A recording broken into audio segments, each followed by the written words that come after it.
Welcome to A Photographer's Life, the channel that takes you behind the curtain into the world of professional architectural photography. Join us now for an episode with one of America's premier architectural photographers.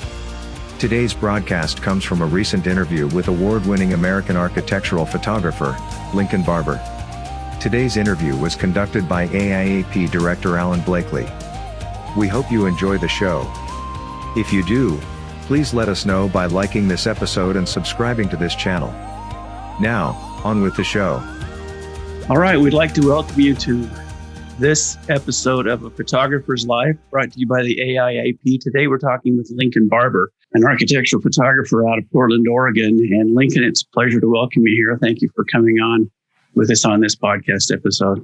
Thank you. I'm glad to be here. For those of you who don't know Lincoln's work, Lincoln's one of the elite photographers in the United States with regard to architectural photography. So we're really pleased to have him on here and hope that we can learn a lot about his career and what makes him successful. So Lincoln, to start out with, I'm just curious to know, where did your interest in photography start? My dad was a wedding and portrait photographer when I was a kid. So I kind of grew up in his studio and was around photography a lot. But I didn't really discover photography until high school. I took a black and white photo class. And yeah, this was back in 92. So back in the film days. Yeah. And I just loved photography, but I didn't know how to make a living at it. So I moved into graphic design and web design in the late 90s. Okay. And then still did photography as a hobby, but it wasn't a career idea for me at the time. Mm-hmm. And then I did a website for an architectural photographer, a guy named Philip Beaurline, based in Charlottesville, Virginia. Yeah. And he was the first photographer that I ever met that didn't shoot weddings and portraits. And I just he opened up my idea to this whole commercial photography world. And, it's funny, before I met him, or looking at an ad in a magazine, I would just assume the company had photographers on staff that made those photos. So I didn't realize there was this whole freelance world, shooting photography. So, it was kind of I was worked in the web design area, during the first .com bubble. Okay. And I really just I didn't like the place I worked. I didn't really like the kind of work I was doing. It just wasn't very satisfying. And so I quit my job and I ended up working for Philip for 2 years as his assistant and studio manager. Yeah. So it was cool. I was real green going into it. I'd never seen a view camera, never loaded a film back or 4x5 or any of that. It was all completely new when I started working for him. It was cool though. He was in this transition phase. So he was shooting film. Mm-hmm. And then scanning it on a drum scanner and then Photoshop. So I really started working for him at an ideal time to get into photography. Let's back up just a little bit there. You brought up something that I think is kind of interesting. There seems to be just this complete lack of knowledge in the population generally as to how architectural photography actually gets done. Mm-hmm. It's not taught in schools generally. And if it is, the business side of it is not ever taught in schools. For sure. And so people come out not really understanding that in order to do this job, you're going to have to be self-employed. Yeah. And you're going to probably have to start out assisting someone who knows how to do it. Yeah. Because you don't come out really having those skills. So it's an interesting niche. And you mentioned that you went to work for Philip for a couple of years. Mm-hmm. That really is the most common way that when we did a poll with the AIAP, about 90% said that that's how they'd started, is by assisting another photographer. And Philip was kind of at that hybrid stage, it sounds like, where film was still being used and we were trying to figure out a way to get it in a digital format to people. Macintosh computers were coming into design studios and advertising agencies and things like that. And so that was an interesting time. I'm assuming that you probably worked mostly with 4x5 with Philip then at that time? It kind of depended. He did a lot of 120 for his local clients. And then when he had a more national advertising job, we would shoot 4x5. Okay. So it just sort of depended on the needs of the clients, but we were drum scanning everything. So we had control. When he didn't have control, he would deliver 4x5 typically. Yeah, those days of delivering originals is kind of scary. Yeah. I can't imagine. So when you jumped to shooting on your own, about when was that? About what year? It was about, I started working for Philip in 2001. So it must have been like 2003, 2004. Was when I started, when I stopped working for him full time, and I went to he just hired me as a freelancer assistant once in a while. But he actually helped me get my first clients. It was a real estate firm in Charlottesville called McLean Faulkner. And so I started off just shooting just the 3 exteriors that they needed for a listing. And and I was shooting film in the beginning too. So I had a 35 millimeter camera, and then I was scanning it. I think like the Nikon Cool Scan. Do you remember those little film scanners? I do. Yeah. Yeah. So I would shoot film, I would shoot slide film, scan it on that, and then deliver the scans. And I started shooting for real estate clients. And then I started working for the newspaper a little bit, the weekly paper there in Charlottesville. Okay. I didn't know if I wanted to shoot architecture in the beginning. Like it was sort of like, I was exposed to it. And so I knew the process. I knew, working for Philip, I really learned the whole life cycle, like, what you need to bring to a shoot, what you do at the shoot and what you do after that whole, 3-step process. Okay. And then I was thinking that I would be more like a commercial, like I was really into music. And so I was shooting bands, and, I really wanted to kind of be rock and roll photographer, but sure. I kind of just did a little bit of everything for the first, I'd say, 5-10 years of my career. It was kind of this mix of architecture, people. I shot food for a little while. I tried product in studio. I kind of just dabbled with everything. And then in the last 10 years, the last half of my career, it's been really focused on, architecture. Okay. Actually, I would say the last 8, sorry. Okay. That seems to be kind of a common path for a lot of people who is that they start out doing a lot of things, general commercial photography. Yeah. And then kind of work into that niche, either because they don't like being in the studio, or they don't like, being hunched over a camera shooting products all day or something like that. Yeah. That's interesting. Yeah. For me, I just got tired of photographing people who didn't want to be photographed, the environmental portraits. I just, it's brutal. Buildings are they're much more, happy to be there and sit there and wait for you to take the picture. I hear that. Almost everybody says that's gone into architecture. So that's interesting that you say that too. What was your transition from film to digital like, and how did that process play out for you? It was, I was always scanning. So, I had the experience of Photoshop from my web design days. And so I was pretty comfortable going into it. I would say when my first digital camera was a Fuji S2, it was like and I liked the files, but the camera was really buggy.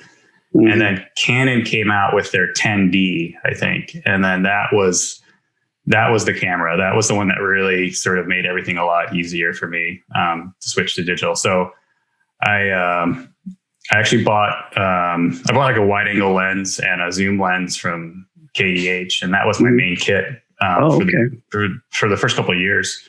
Okay.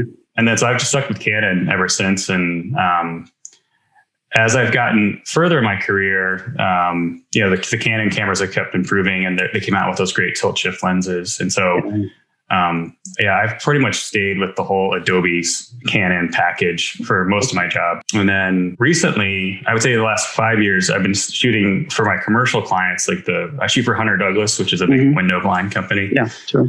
I've been renting have you heard of the Alpha camera system? Yeah. So I've been renting that with the phase 1 back, which is super fun because it's like a traditional architectural camera with movements and everything. And it's a lot slower process, but the quality is phenomenal. And for the right client, it's the right tool. Yeah, I think I agree with that. If you've got a client who's got the patience to let you do something like that, the result is well worth the trouble. Yeah. And to me, it seems so much like shooting, with a big CNR camera or something like that. Totally. It's about the same speed. Yeah.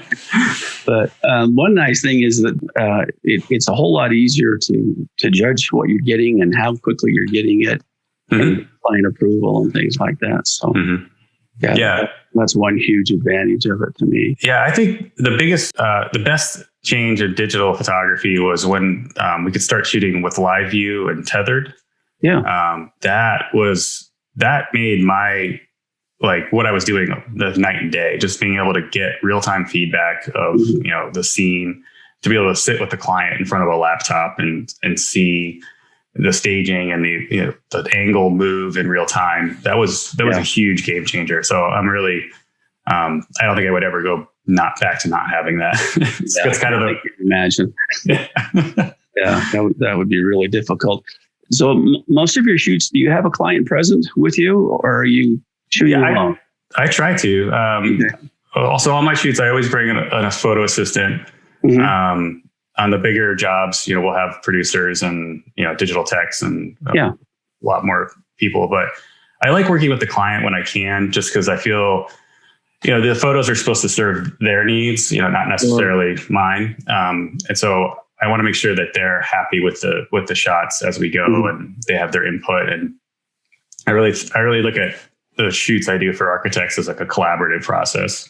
Yeah, it's not always possible, but I think I have a tendency to overshoot or, second guess myself a little bit when I'm shooting by myself. And I just you get like a site plan with some arrows and you're like, okay, I'll see if I can find this angle you're thinking of. So I really like having the clients there. That makes sense. Yeah. I get those site plans too. Yeah. And usually may never even meet the client ever. Yeah. So that I get, jobs where we just do it all through email. I never even have a phone call with the client. So it's just a different world. That's interesting. And are you tethered for most of the work that you do, or do you ever shoot without a tether?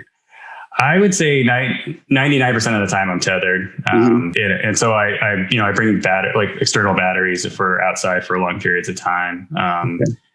I've tried the wireless to an iPad, but I liked everything going into the laptop just so that ingestion later and editing later is all kind of seamless.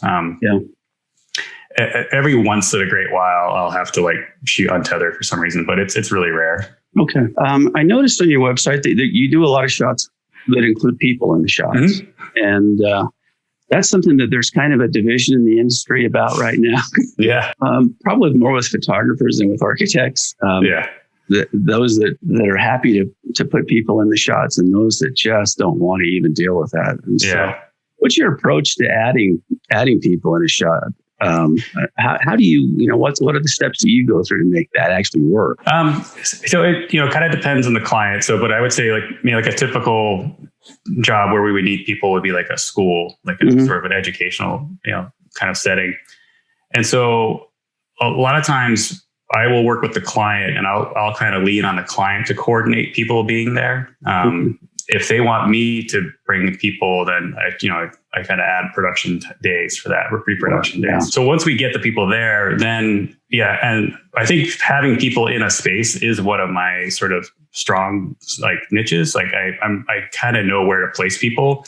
Yeah. And so I try to place people in a way that makes sense for the scene, that it feels natural. There's some movement or there's some energy through it. It's activating the space and making it feel very lifelike. It does complicate shots. I know, I try to be sort of a get it in camera kind of shooter. So I don't do a lot of fancy lighting tricks or popping strobes in the different spots of the room and then photoshopping it together later. And so because I don't have that technique, I can put people in the shots pretty easily. Okay. And it depends. Sometimes if we're in a public space where there's people going to be in it no matter what, then you just do the best you can. But if I have control, I'll usually try to shoot the scene empty first, and get the brackets and the window plates that I would need later, right? And then start adding people into the shot, and then so I retouch the shot without people, and then I kind of paint the people in where we need them. I think that's probably the most common approach that people are using now, and seems to be the most successful. Certainly the easiest on the people that are waiting around. Yeah, for sure. You can get those plates ahead of time and then just place people beyond that. It's interesting that you say about getting it in the camera. Yeah. That's a real film discipline kind of thing. Yeah. You didn't have the choice. Right. And so in my conversation I had with Brian Dressler, we were reminiscing about, changing filter packs on a single sheet of film and varying exposures and all that kind of stuff, which we don't miss in the least. But it is nice to have that capability that you can, get the space right, like you've said, and then place the people. And sometimes, the people just don't work out where you thought they needed to be. And it's nice to have that flexibility. Talk to me a little bit about lighting. I see from your website, it looks, and then the picture I saw with your carry-on truck, it looks like you carry lighting, and you are a lighting guy. So there seems to be two schools of thought about that right now, about whether or not we light or we don't light. And you obviously light, and I'm just wondering what your approach is to most spaces for your lighting. Yeah, so I try to make, I would say I try to make the lighting look organic and real. I don't really like to overlight things. And I usually take the available light as the sort of the inspiration, and then add fill to, just kind of fill in the shadows or fill in problems that the natural light's not giving us. So I try to be as much available light as possible, whether it's daylight or incandescent. I just try to use what's there. So that way, I deliver a photograph that is representative of the actual space rather than my own personal lighting style. So I would say, I typically, because of the film background, I shoot everything at f/16, and then my fill light is always a stop or two under that. So you'll never notice my lights being the direct source unless it's like a hard light, coming through a window or something like that. Yeah, well, that makes real sense. I think that's something that's important to discuss and to bring up, because I don't see that being something that people understand that are just coming into the business right now, having not been around a situation where you didn't have a choice with film, but to bring up that shadow value. And to control the highlights on that. And so you just brought lights as a matter of course. And so it's interesting to see that you're approaching it the way you are. Your stuff looks incredibly natural. I mean, your work is beautiful. Nobody can deny that. So nobody would say that's definitely lit. I started shooting in the 80s when the style was kind of for overproduced lighting. Look at, Architectural Digest or whatever from that era. The photographer did his own thing, regardless of what was really going on in the shoot or in the situation there in the home. So people ended up hiring on the basis of style of the photographer and the big light. And there were some people that were really well known for that. But that doesn't seem to be the case anymore. Do you ever shoot just completely natural, lights off in a situation? Yeah, if it's great light, I don't mess with it. I find like the big room shots, like if we're in a situation where there's just one window and there's only one direct light, that's when I'll use more lighting than less. But if I have like a white interior with natural light all around, I'll add very little light. Sometimes I like to put in just one small strobe just to kind of clean up the whites and just to kind of clean up the shadows. But I don't go there right away. I kind of compose first, find the angle, see what the available light's doing, and then decide if we need to add lighting or anything. And another thing that I do with my lights is I really don't like direct light. I like big, soft, like indirect light. And so my typical strategy is to bounce like into a corner or off a white or card of some kind.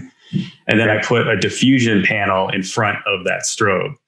So you get a bounce through a diffusion. So it's like a giant softbox essentially, but it's super mobile. It's not like a big box that's going to get in your shot. Like you can kind of put these things sort of anywhere. So yeah, I do a lot of diffusion, put diffusion on windows to soften the light. I do. And then I shoot, I typically blow out the windows when I shoot. I like that natural light flooding the room. And then I'll shoot plates to bring in the view later or bring in the still later. Yeah, that makes perfect sense. What's your workflow like when you shoot something? I mean, going from, you've got the capture in the camera, and then what? And where do you go from there as far as your production? So we shoot, tethered using Canon's software, the AS utility. And then I have that go into a hot folder, which is automatically imported into Lightroom. Okay. So for every job that I do has a unique Lightroom catalog. That way I can just sort of isolate that one project that we're working on. Okay. And then so everything, it gets automatically ingested. It gets metadata applied, file names renamed. I have like a default preset that I apply to every shot that comes in. It's just a little quick contrast and color treatment that sort of gives me a good starting point for whatever shot I'm working on. Okay. And then so that's during the shoot. We're ingesting things and we're making stars to find what are our plates and what are the selects that we want to show later. If there's people, we'll kind of edit that later because there's usually not time to really do a good people edit. But if it's just the space, we'll just do, okay, these are the angles that we like. When I shoot, I try not to do too many versions of the same shot. Okay. Like I try to find just the right shot. So I don't want to give the client too many, 3 feet to the left, 3 feet to the right. Like just get the one that looks the best. I think that's really important. People will wonder how many shots we ought to do with the room. And I say the same thing to them. There's really one best shot of this room. Anything else is just going to be an alternative. It's not necessarily going to be 3 best shots. Right. Yeah. You don't want to make things redundant. You want to tell the story of a space in the sort of like overall detail medium, kind of, you can do different pieces, but the hero shot is the hero for most spaces. I think that's another, film brain kind of thing that where you didn't really have the time to give that option because a shot may take 2 or 3 or 4 hours to do. Yeah. You don't want to do several of those. So I think that's great. So once you got everything in Lightroom, what happens? So I typically will process proofs. So I'll just do color and contrast adjustments, and then I'll upload a gallery to the client so they can review the proofs. And then I charge per file delivered on the retouching side for a retouching fee. So I don't want to retouch something that the client doesn't want. So I always like to give them proofs first, and then let them have any sort of feedback. So once they have feedback, then me or my assistant will start doing all the retouching. We work in Photoshop, and we're trying to be non-destructive as possible. So we're always working in layers. We'll bring in the layers for the windows. We'll retouch on a layer. So any kind of cloning or dust spotting that we need to do is done on a layer. Once they're done, then we flatten, we save it as a TIFF, and we upload the TIFFs to a gallery, and the client will get sort of one more pass over to see if we missed anything. But then usually it doesn't happen, and the client will then download the high-res TIFFs and away they go. Okay.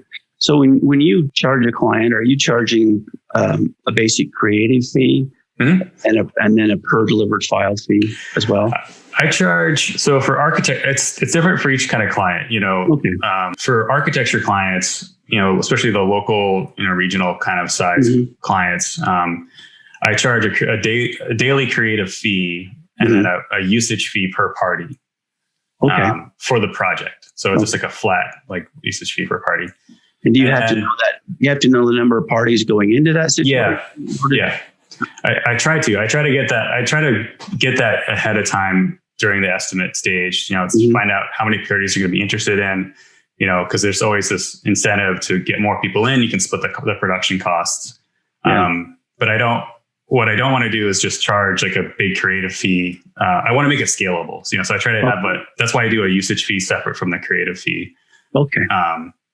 And so, and in most architecture jobs, it's between 10 and 20 pictures, that we're getting in a day. Yeah, sure. There's always anomalies to this, but you just kind of adjust for that. But that's my typical workflow. And then I also charge for capture, edit, and process. So I charge for that whole process of bringing the laptop, editing, and proofing. That's a flat daily fee. And then we call it light retouching. So it's basic cleanup. It's anything that I would do on set that's part of my creative vision. Okay.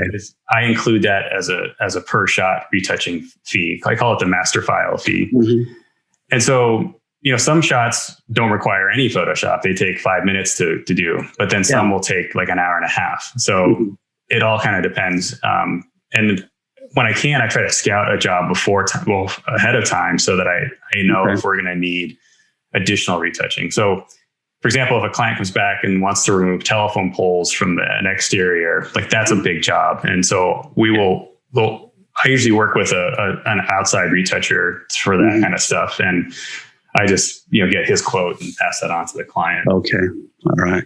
So anything beyond what you would do is then build it a custom. Yeah, exactly. Anything above and beyond, just basic cleanup and color. Mm-hmm. And how often do you have custom retouch? Is it something that happens very often, or?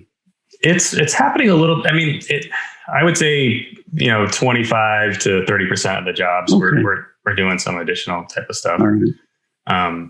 Telephone. So I live in Portland now, and so there's telephone poles everywhere, and the clients always want to get rid of those. Mm-hmm. Sometimes it's easy, sometimes it's really hard.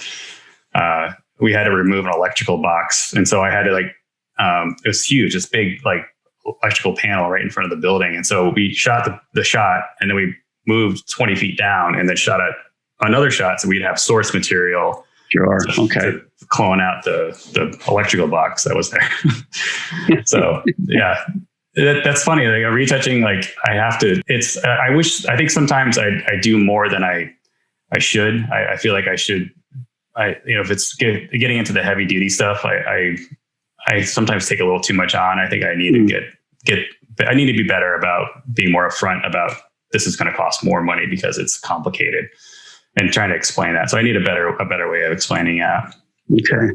That's kind of a two-edged sword for photographers, because part of the value that I think clients see in our work is the fact that we do those little extra things that they may not notice necessarily, but when they see the photograph, they know it's been done by somebody whose skills are beyond what they've normally been given. Right. They can't really quantify it necessarily, but a lot of times it is that little extra retouch that we take to clean something up. And that's kind of a tough line to walk. I understand that.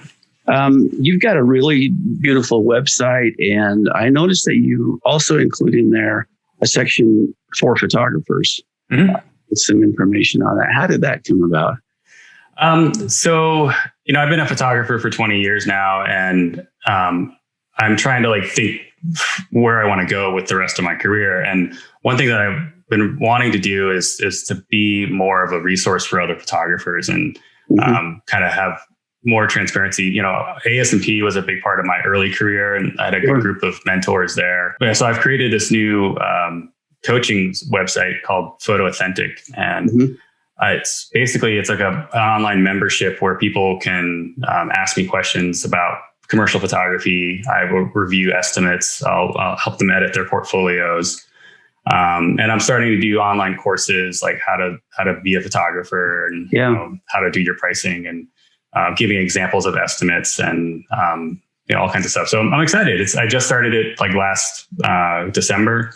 Okay. I've got 11 members, and I'm kind of trying to do more of that kind of work going forward, kind of as a good mix between my client work and then being a resource for other photographers. I think that's amazing, and congratulations on that. That's something that is so valuable to beginning photographers. Yeah, both you and I know that, because there just aren't really good resources unless somebody's willing to, listen and talk to you about things. You have to actually find a mentor. Brian Dressler and I, when we spoke a couple of weeks ago, one of the things we talked about was the fact that this isn't like most professions where you can go get a degree and get an entry level job and start working and work your way up and things like that. But it's a craft that you actually have to have a mentor or somebody who's a master at to show you how to do it and to teach those things, because otherwise it's a lifetime of trial and error. Exactly. And we don't want to encourage that. Yeah. So I applaud you on that. I think that's great. Tell me, how much does your website affect your new business that comes in?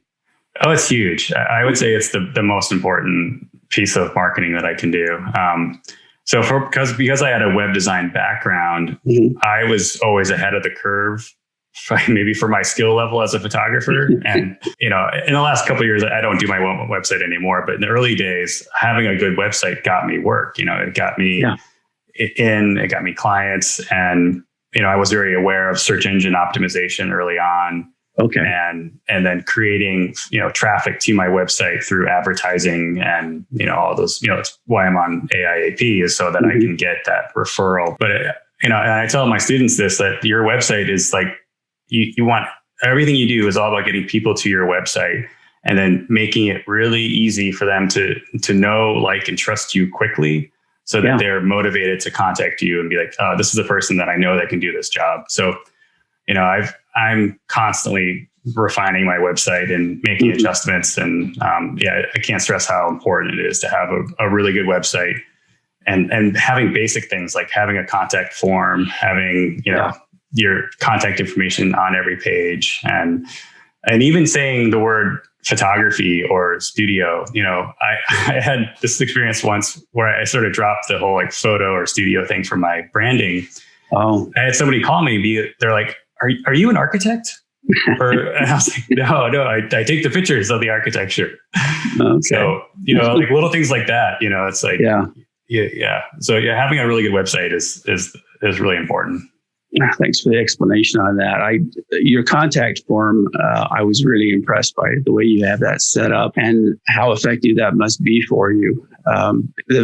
Having a contact form came up in one of our previous Zoom meetings with the organization. And I could tell from the looks on people's faces that were on that call that most don't have a contact form. Yeah.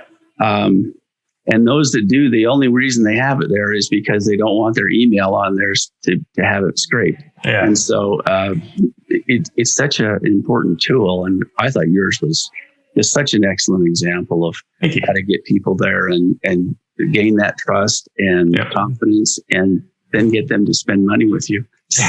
Exactly. That's the goal. That's the whole point of the situation. How much travel do you do throughout the country? Do you do most of it in Portland area or are you just kind of all over the place?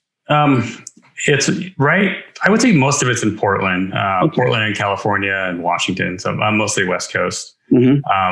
I had moved back to Virginia in 2015, and I was living in Virginia for about 4 years. And I was traveling a lot more then. I would say 50% of my work was travel.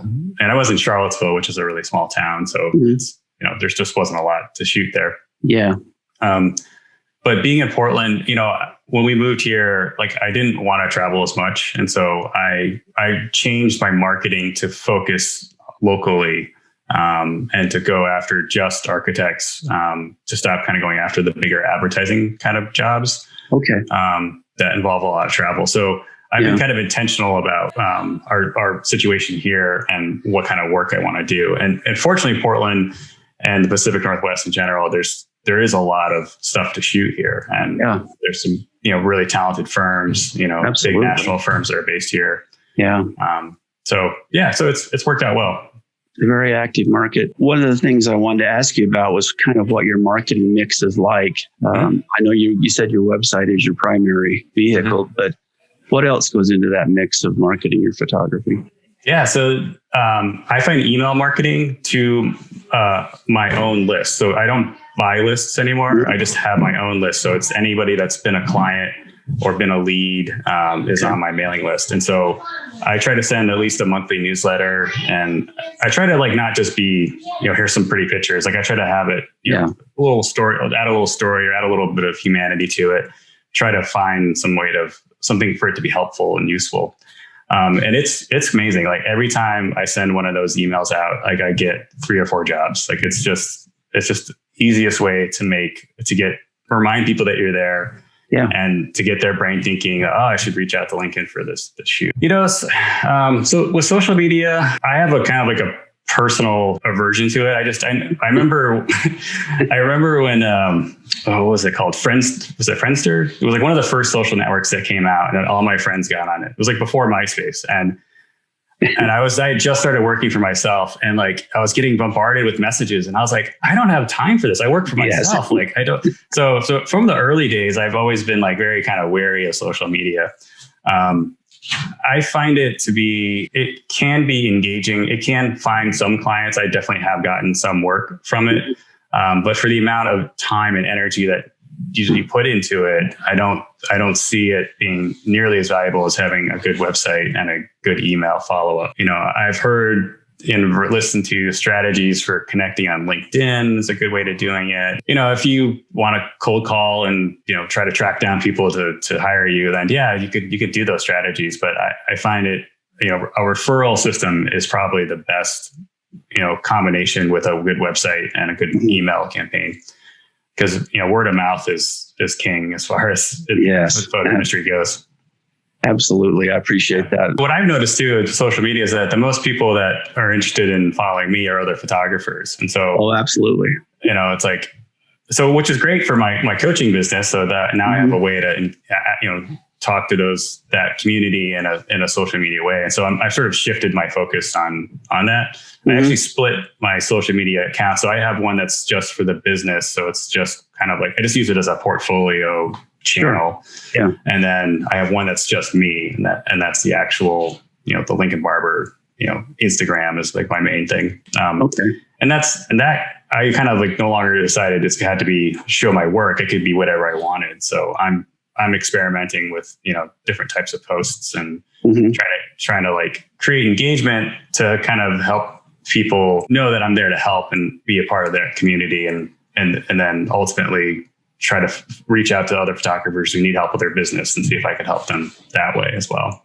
I think that's great. I really applaud you for that. What has the last year been like for you business wise? It was tough. It was good and bad. So it was started off really strong at the beginning of 2020, and then when things shut down, I had booked a job with Hilton. I was going to shoot like a bunch. I was going to travel a bunch. I was going to shoot a bunch of their hotels. And we were supposed to leave on like March 4th. And then like literally like the next day, like everything got shut down. So that was a bummer. And, I had a couple jobs that were up in the air that all got kind of shut down. So it went dark and quiet.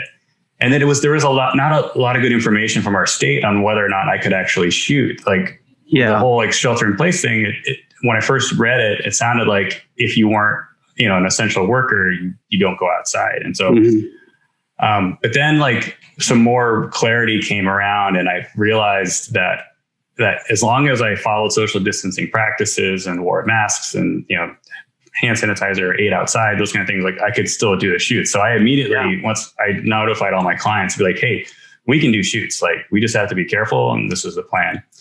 So once people started feeling comfortable, things started opening up. But fortunately, I have a long-term relationship with this real estate company, and they have like 70 properties on the West Coast, and they were scrambling because they needed virtual tours done quickly for all their properties. So they reached out to me to help them kind of find a solution. And then once we settled on Matterport as a solution for them, I actually got the contract to scan all 70 of their properties. And it was too much for just me to do. So I at the time I had a studio manager, and we were hiring contractors to fulfill this. And so it became this really nice job to have when it was really quiet. So pivoting a little bit and, finding something other than just photography has been helpful. And so spring was rough, and then summer was kind of back to normal. I had my big summer shoot for Hunter Douglas, and then the fall everything was really going well. And then it just kind of the seasonality, it always kind of dips in January and February. Yeah, absolutely. That's kind of to be expected, I think, in this industry. People, don't want to shoot when it's wintertime necessarily. Yeah. And sometimes they don't even want to plan to shoot. No, I know. Winter. So I completely understand that. Going forward, where do you think you'd like to be in another 10 years? Have you thought about that? It's a good question. I think with my photography career, I'm sort of kind of in this, I've been wanting to like expand my services for architects. And so, what the virtual tour taught me is that I don't have to shoot everything myself. And so it's kind of gotten me comfortable with that idea. So we're starting to add video. Like I have video people now that kind of help me out on some shoots. And I also, I partnered with a CGI company in the UK to offer, architectural renderings. Okay. So that's starting to happen a little bit. So, I'm kind of using my brand as this whole studio concept where we offer different types of architectural imaging services. Okay. So, 10 years down the road, it would be nice to bring on like an associate photographer where they're shooting stuff in the way that I would shoot stuff, but maybe it's just like a different tier, and where it's like I'm more shooting the bigger advertising work, and then they're shooting the more local client architecture kind of stuff. Okay. So that's one direction, if I kind of keep going with that. But the other direction, if the whole mentoring and online workshop type stuff starts taking off, then I could see myself kind of pivoting away from shooting and more going kind of all in onto that sort of business where it becomes more about helping photographers. So yeah, I'm kind of at this fork in the road a little bit, and it's hard to say where it's going to be in 10 years. But yeah, I appreciate you kind of taking a look at that, at least what it might look like in your crystal ball. Yeah, I think that what you're talking about with the education of other photographers is such an important resource, because there really isn't a lot out there right now. No. Academic programs, we can't endorse any of them personally. I mean, I can't anyway. And I sat on the board of a photography school for a while and was allowed to go because I didn't agree with the direction that things were going. And there's just, getting back to the fact that we talk about photographers being the resource for beginning photographers, there's just not a lot of that out there, and a lot of that willingness to share that knowledge. And so I think what you're doing is excellent, and I can only see that growing. I understand from those who are in the camera equipment business and things like that business has never been better for the higher end gear that people are expecting to use. They've lost a job, or they've wanted to make a leap to do this photography work. And so they need a little bit of guidance to get to that first step there. And so I think maybe you've helped fill that gap a little bit. If you were asked to, give some advice to somebody who was contemplating jumping into this business at this point, knowing what you know now, what are some just really fundamental things that people should know that probably they're not going to know otherwise? Do you have any thoughts on that? Yeah, it's a good question. It certainly depends on where you are in your life. I say if you're young, I would take every opportunity you can to get into photography. And so, I wouldn't go out and just become a photographer. Like you don't want to quit your day job. You don't really want to be untethered and try to make it work, because that's just a recipe for disaster. So, for younger people, I would say, assist, get involved in productions, try different types of photography, even if you don't think you'd want to do it, just so you get some experience and to see how different photographers work. It's kind of, I would say, mindset and building your own character is really what's gotten me far in my career. Being a good person to talk to and be a good person on set, and being able to take your ego out of your productions and your shoots, and just being a real partner with your clients. That will never not be needed. That's absolutely huge. Yeah. So, considering yourself a team member with your people. I would say, getting a diverse body of work is really important, and kind of honing in on your craft, but also studying up on business. You need business skills just as much as you need photography skills to make it as a freelancer. If you don't want to learn business, you can find a job as a photographer somewhere.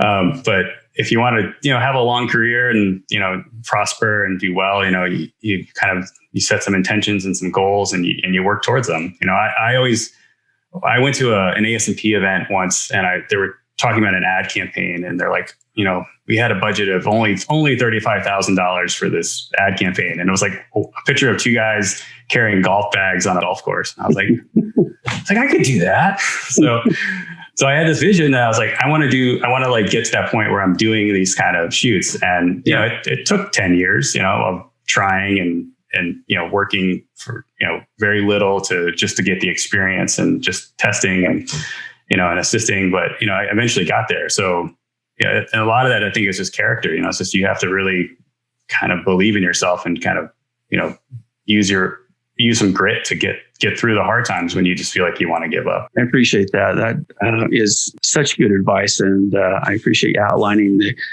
need for really good business skills. Mm-hmm. I always thought that if I were to have created a photography school, that it would be liberal arts. So it was a little bit of everything. Mm-hmm. And then there was an emphasis on business. Mm-hmm. You can always learn photography after you graduate. Yeah, exactly. I mean, the ideal course would have 4 parts. It would be marketing, sales, photography, and like administration, like how to pay bills and taxes and, that kind of, like the things that I take for granted now, but I've made so many mistakes with that stuff because I didn't know and didn't have the information. So I think we all have. I would like to put your information in the description of this video and podcast so that we can put your website link and so people can go there. And if you wanted to, is your educational part, is that a separate link then? Is that a separate website? Okay. Yeah. So that's photoauthentic.com. Okay. Yeah. And I'll put that in the description as well so that we can direct people there. Lincoln, it's been a pleasure speaking with you today. You've given us just a wealth of information in a very short amount of time. And this is something that, to me, if I were starting out as a photographer, this would have been so incredibly valuable. I would have listened to it over and over and over again. And so, awesome. So thank you for your generosity in sharing your time with us today. We wish you all the success, and we hope to talk to you again soon. That sounds great. Anytime. Thanks, Alan. Thank you. Alrighty. Bye. This has been another episode of A Photographer's Life. If you've enjoyed this program, please let us know by liking this episode and subscribing to this channel. A Photographer's Life is brought to you by the Association of Independent Architectural Photographers. This episode is copyrighted and may not be used in full or in part without the written permission of the AIAP. Please join us again soon for another inside look at the world of professional architectural photography.